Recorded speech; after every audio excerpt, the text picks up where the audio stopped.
Productivity. We're a little distracted right now. I wonder if we can get all of us on the angle from right here. Let's see. Oh yeah. Oh yeah.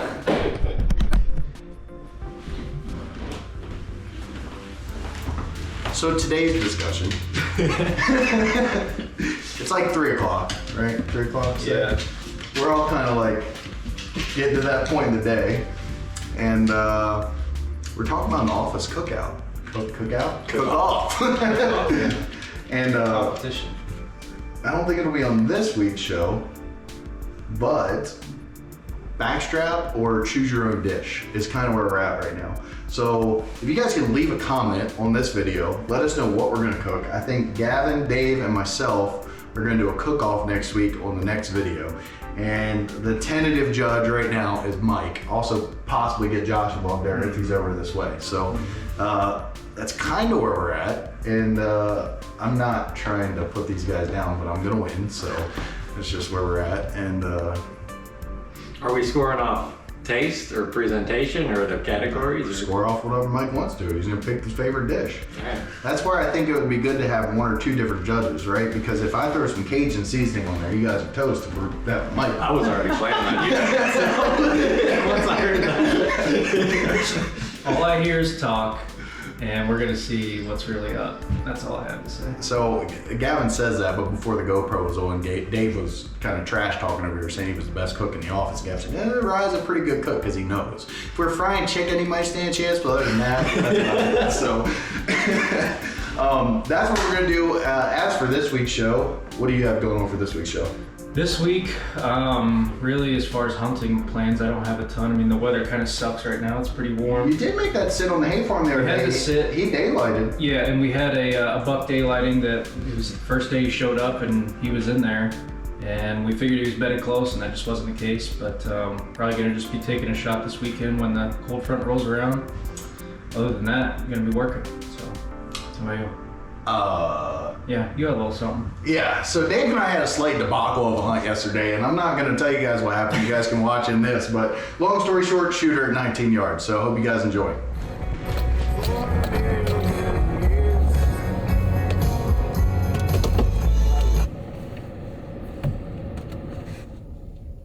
So, I've been kind of thinking about where to go. I talked to Josh earlier, and I believe I've changed my mind.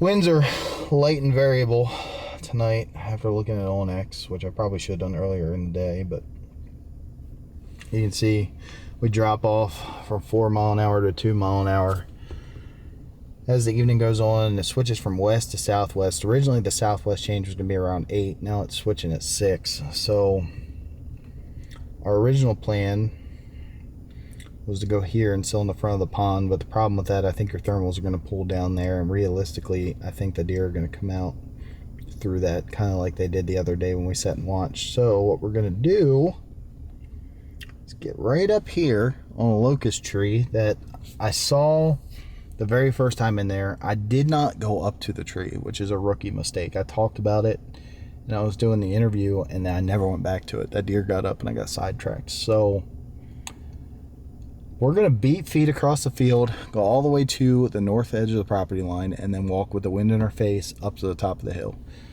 And we will assess once we get up there. I think we can get in that tree. So we're going to take the stands and we're going to go. That's the plan. Big deer showed up this morning too, but we'll talk about that later. Can't forget my water.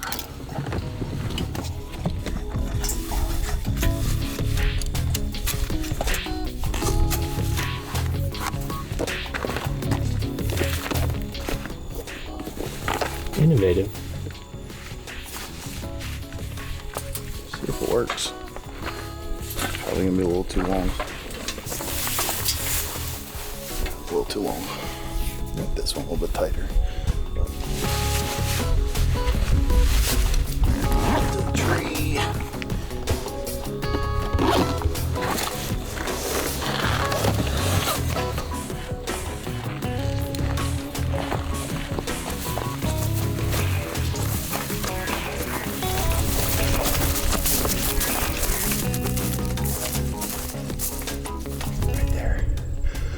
what bullwinkle was last night.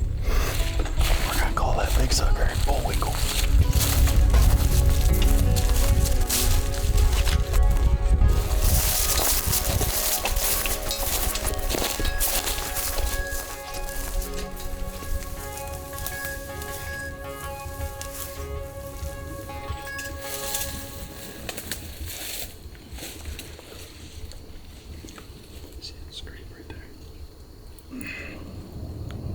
We just walked all the way to this killer spot in the northwest corner. Found a tree that's not ideal. And I left the straps for the stands in the back of the truck. And I'm pretty upset with myself right now.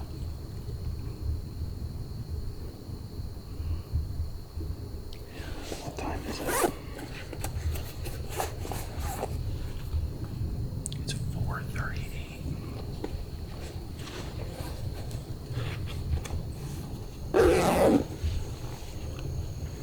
I just want to get this stand hung.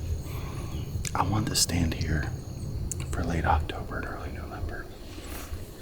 And that was the prime reason to come in today. Yeah, I think we had a chance on one of these deer with how active this scrape has been. But the conditions aren't that great today. It's like 80 degrees. And one thing I don't like, we got up here on top. Even though it's a southwest wind, it's hitting us from the north. So, this may just be a tree stand hanging night, but I am gonna go back to the truck and get the straps and at least get this stand hung tonight, because this will not be a situation where I'm not making a positive situation out of something just boneheaded, frankly.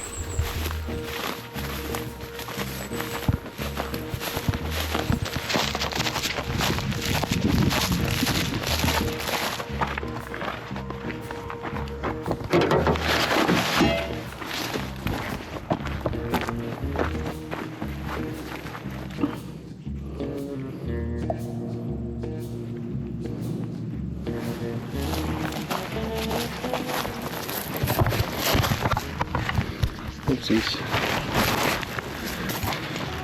So, while I'm doing this track, making our second walk in, you'll kind of see on the topography lines, I kind of use the hills to hide as I go through the middle of the farm.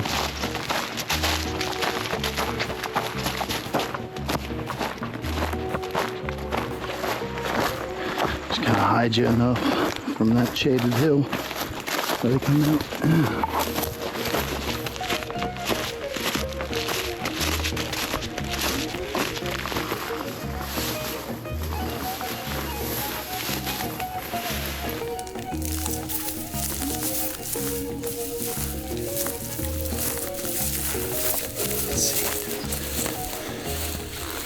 Did my track. It was 3/10 of a mile, 13 minutes. So, well, there you have it. That is how we access twice.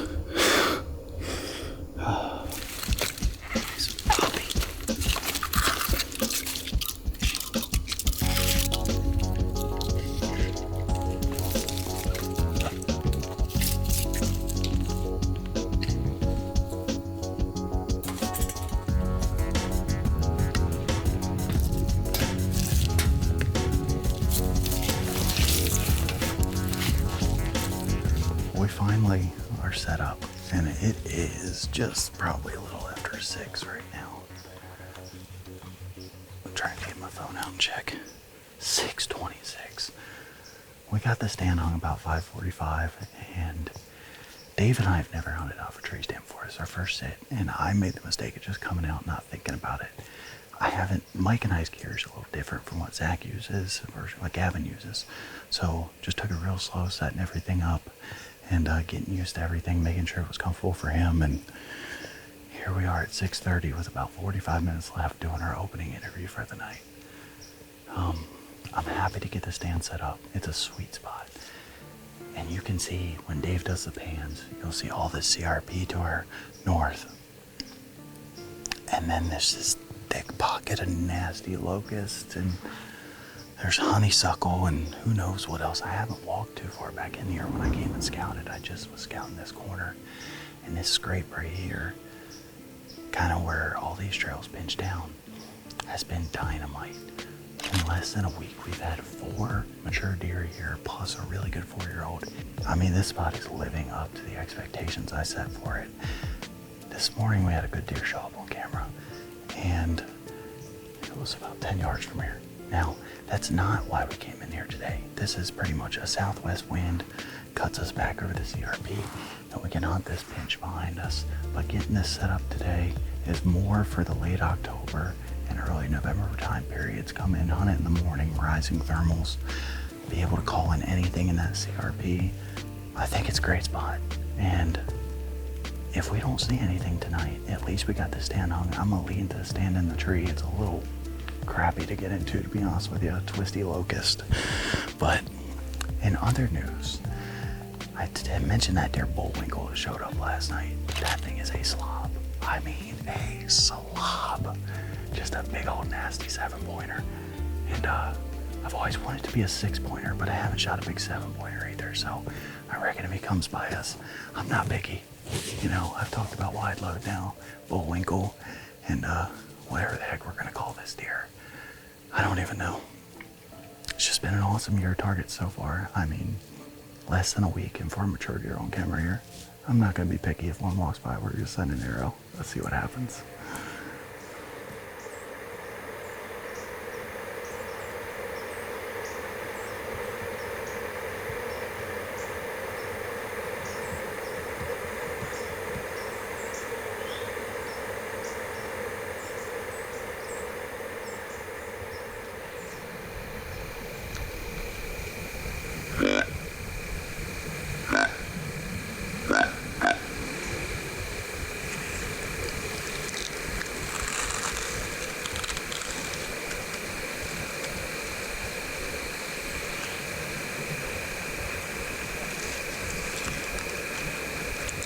Just heard antlers tinkle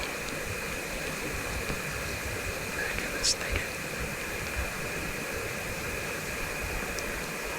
Just some light contact grunts. Let's see if we can pull them out.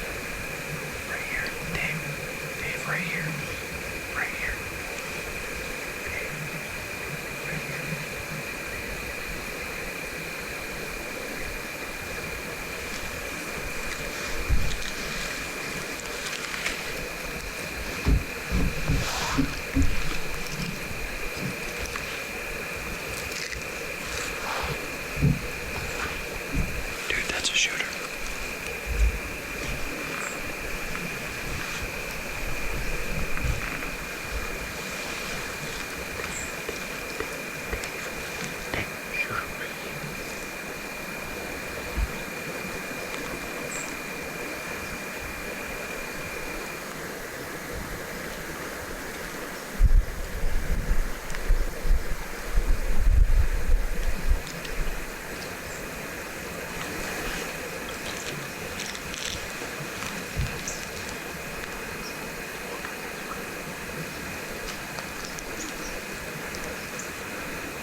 guessed he was bedded close.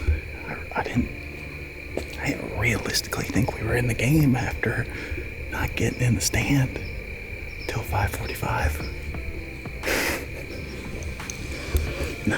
18 yards. And in the back of my head, I know Dave's got to be struggling with light on the camera. Yeah. What was Rye so at? 20,000. Yeah. Did you drop to 30 frames? I did. Okay. I mean, I knew it was going to be dark. Golly, man. 19 yards. I'm fired up. Hey. The one thing, we're going to have to change this. I got to get you more on the backside. I mean, I'm low enough where I've got back cover, I think, with you. When he looked up, he turned his head to you because he can just see your silhouette. Yeah. Hey, you didn't do anything wrong. I was frozen. Yeah, dude, I mean, I was frozen. I had my bow like this, just like, I don't know, like quarter draw. You talk about a pinch point, like a CRP, the field edge, this bedding, and there's this narrow strip of timber. You've got a strip that comes out here.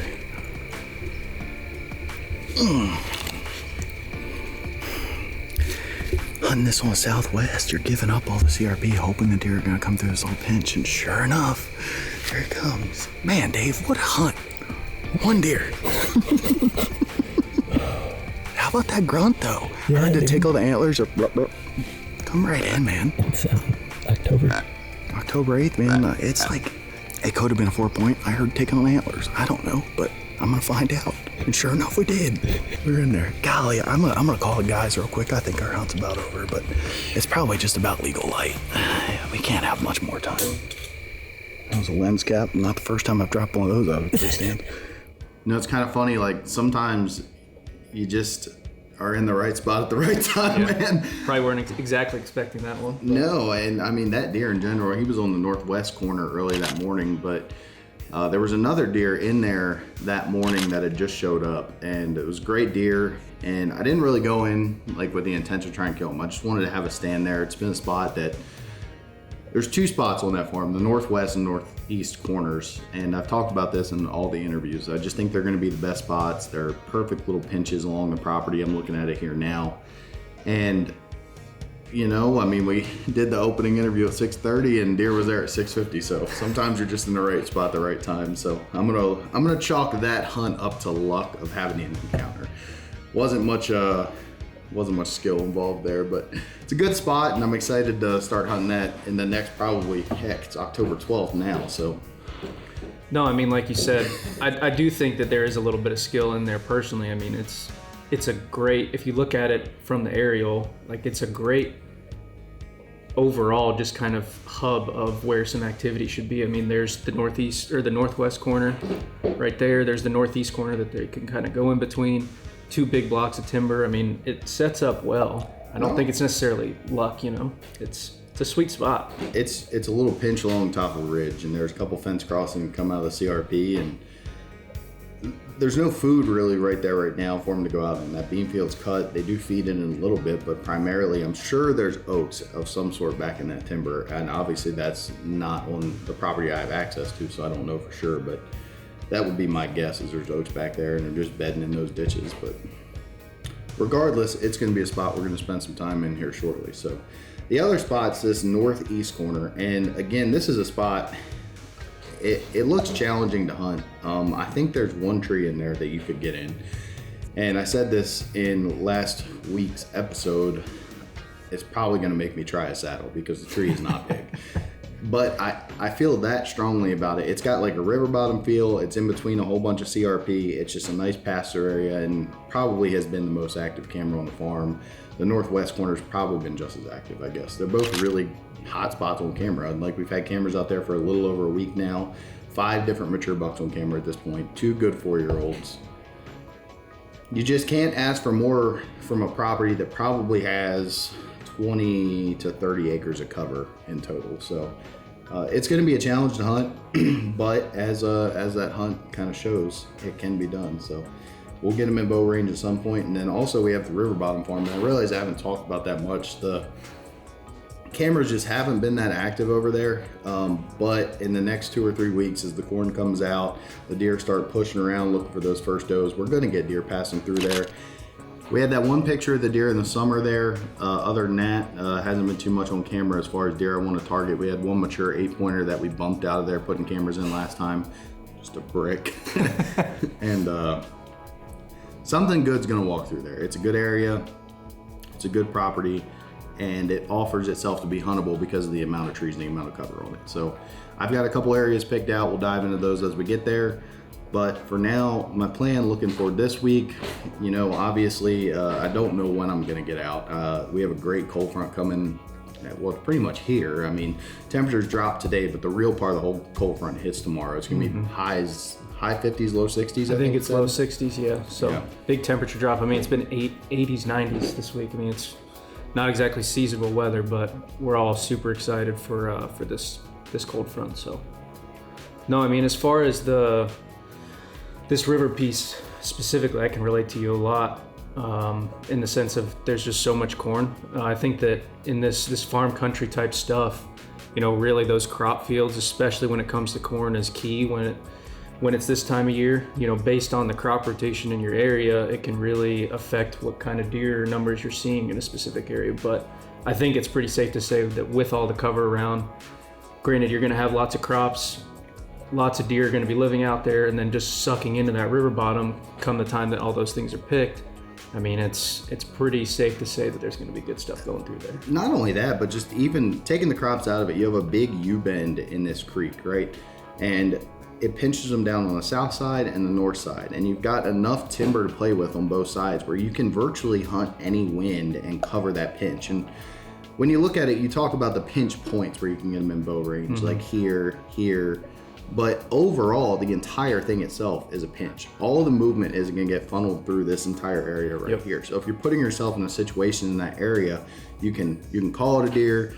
You can really do whatever, you know, key off where the doe's bed, which when Dave and I were in there, there's a little point, a doe bedding right here, and the does have been extremely active on these two cameras. We just haven't had bucks yet. So there's a lot of positive things to think about with this farm, but we just don't have a deer there to target right now. So we're not hunting it. There's no reason to pressure it. So. No, I think that's a big takeaway. I mean, whether you're in a situation like this or you have an area where you do have a buck consistently showing up, I think it's one of those things, especially this time of year, you pick and choose your spots. You pick and choose when you go in and take a shot based off of that. And this is the other thing is like, do I go in there and hang permanent sets now when there's no deer around, you know? Yeah. That's another thought, but we just haven't got there. We haven't had time. So my idea behind it is like, as I go out, I'm gonna hunt some spots with the right wind where I wanna stand for the time that I wanna be in the woods, which is late October, early November, and through November, and set myself up in situations like that. And that's why we went and hung that stand the other day. As far as you kind of figured out what that deer was, huh? Yeah, so the last time we were out, I've been out twice now, and the last time we were out was Tuesday, something like that, of this past week. Dave and I went to the hay farm. As of right now, I'm primarily targeting the hay farm. It's just one of those areas that early season it's particularly good because of the alfalfa that's there. There's a specific part of that alfalfa that the farmer has that they love to key in on. It's very secluded back in there. But this year it's surrounded by corn, pretty much 360. And the first year that I had permission on it, 2022, was the same way. Last year it flipped pretty much all beans, and this year it's back to corn again. And it's amazing the difference in the amount of deer living in there. Do you think the corn around the edge just lends itself to that property hunting better because of the amount of cover that's around 100%. it and they just naturally travel through it? Yeah, and it's just kind of green to green. Exactly, and I feel like it just has a better holding capacity, for lack of a better term, because realistically, there's not tons of just natural cover trees and CRP and whatnot around that. It's primarily ag fields. So when you do have that added corn in there, I think it makes a huge difference. You've had that property for 3 years now? This is my third year. And I've been there once and it was in the dark, so I have like no idea about any of it. We went over to coyote hunt, and that's actually an interesting point that you had from your hunt last time. I'm not gonna say that we couldn't have killed some, but we could have if I was a better shot. No, we did some coyote hunting in the dark, and I'm flat out missed, so that happens. But it was your first time shooting the night vision, though, so there's gonna be talk about that. Either way, so we were in there. We hunted a spot that I've only hunted a couple times. It's kind of a wonky tree to get in. It's not the greatest, but it's closest to where I think that they primarily bed. And really turns out we just had some coyotes kind of come in there and they were running deer around and disrupting the whole thing. Couldn't really get much of it on camera, but either way, the reason that we were in there was because of this big, I mean, he's just a mainframe 10. He's got one little sticker point on his beam, otherwise a clean 10, super wide.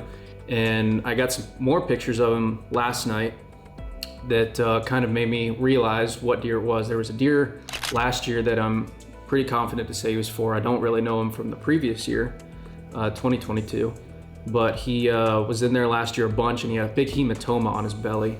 And so in my mind, I kind of wrote that off. But as you saw with Loch Ness last year, you know, he had that hematoma and he made it through, and his was much bigger, much more severe looking. So anyway, this deer's made it and he's in there. I mean, he looks great. He's just sweet, wide buck. I mean, wide bucks for me, it's always like, whoa. They just have an imposing frame, and Yeah. it pops out on the camera. It's like that big 7-point up on the farm that Exactly. I'm talking about. Like, you look at it from the side, you're like, okay. Yeah. But you look at Yeah. it from the front, you're like, I like it. Right. Anyway, so I got pictures of him at like 1 a.m. last night. He was in there, but I really think that, you know, with this cold front, I think it's the best opportunity for him to daylight.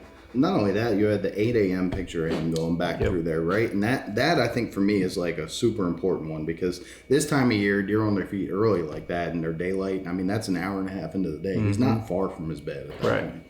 I mean, I know you can relate to this a lot too, but I've seen just with these cooler mornings that we've had, I mean, a lot of mornings in the 40s, even a couple that are going to be getting down into the 30s here coming up. Like, those mornings have been super active for on the trail cam side of things for me. I know you've said the same thing. It's true. And so it's like one of those things, it could be, you know, worth making morning sits this time of year. It's tricky always when it comes to that, but, you know, depending on your access, depending on the setup and everything, you know, it could be a dynamite play. So And there's two things like building off of that. One thing that I think is really overlooked, and something that my dad taught this to me when I was a kid. So east to west movement for deer, right? What's the benefit of east to west movement? You can hunt it on north and south winds. If you can be on either side of a trail, if you can key in on a movement pattern, whether it's just a trail for 100 yards, you can put yourself in a situation where you can have a north or south wind.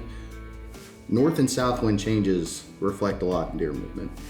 And having the ability to target deer movement patterns like that can kind of just set you up for success. So this week, what I'm kind of thinking, definitely tomorrow is going to be my day to get out there and make a shot on that big 10 point. We have a big southerly wind to north wind switch, the big cold front, temperature drop, etc. Pressure rising all day. I mean, it's a sweet kind of setup as far as the weather goes. For me, getting out the next couple of weeks, and as always, it's like I just don't want to get the chance, you know. I'm going to put myself in a situation to give myself the best odds when I go out there. I generally, you look at that sit from the other night, it was an aggressive sit. Like, just like go for it, you know? So that was something I've kind of taken away from Mike over the years, is sometimes you just got to go for it and put yourself in the chips. Yep.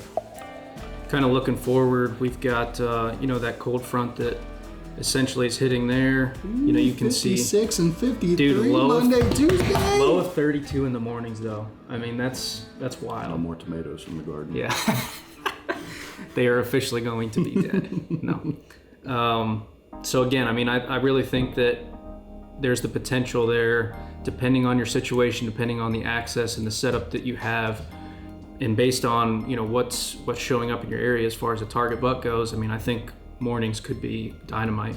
You look at this weather change, and like, when you think about taking risks in early October, this is when you want to do it, right? This is like, if you're going to make an aggressive play, if you think you got a chance, go for it. This is the next 3 or 4 days will be in there, and even until Friday next week, conditions look good. So I mean, that's Sunday, Monday, Tuesday, Wednesday, Thursday, 5 days of hunting. Yeah. So, I think it's safe to say we're all really excited for it, and excited to bring you more action this upcoming week. hope you enjoyed this episode, and if you guys have any comments for us, anything you want to see, obviously Gavin and I enjoy making these videos. We're enjoying the style of the chase, but we do want to tailor these to what you guys want to watch. So if this kind of just like breakdown talking stuff is what you want, more of the raw deer feel, I feel like one thing that I tried to do was present this hunt specifically in a like how it played out step-by-step basis. If you guys enjoy that, let us know. Other than that, we're open to anything, and we will catch up with you guys next Saturday. Appreciate Good luck you this watching. week.